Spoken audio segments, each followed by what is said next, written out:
When a beloved pet is sick, most people do whatever they can to make that pet well again. In fact, last year, U.S. residents spent more than $55 billion on pet care and pet products, and vet spending for 2013 is already $14.2 billion.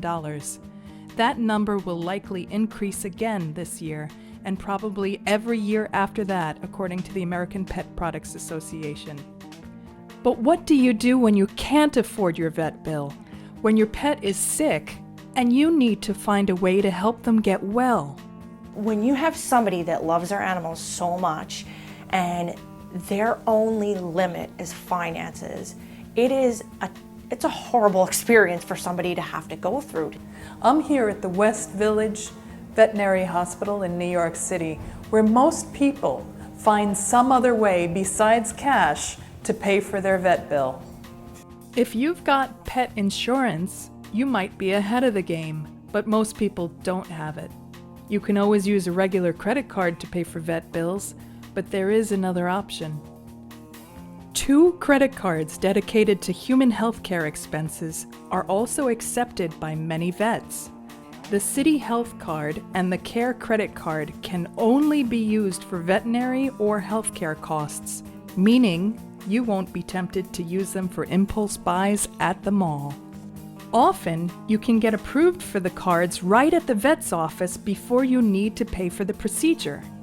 Both credit cards offer interest-free periods. The length of the interest-free period depends on the vet. They both offer extended repayment options with interest rates of 15 or 16%. But watch out after that. The standard APR for the Care Credit Card is nearly 27%, and for the City Health Card, it's nearly 29%. And that rate is backdated to the date of the transaction. Still, if you use the cards carefully, they can be a big help, especially in an emergency. Veterinarian Julie Jones had a client who needed financing to help her cat, who was suffering from bladder stones. The cat was in and out of the litter box.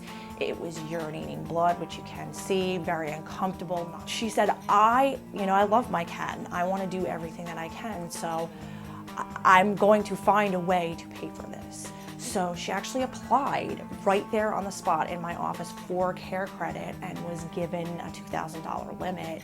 Of course, another option is to start a savings account for Fido and contribute to it every month. But how much should you put aside? And in addition to, your wellness visits, your vaccines visits, you probably want to budget about $1,000 a year to $1,500. Knowing you have the means to pay for emergency care can lower your stress if your furry friend ends up in a crisis. This is Christine Giordano for CreditCards.com.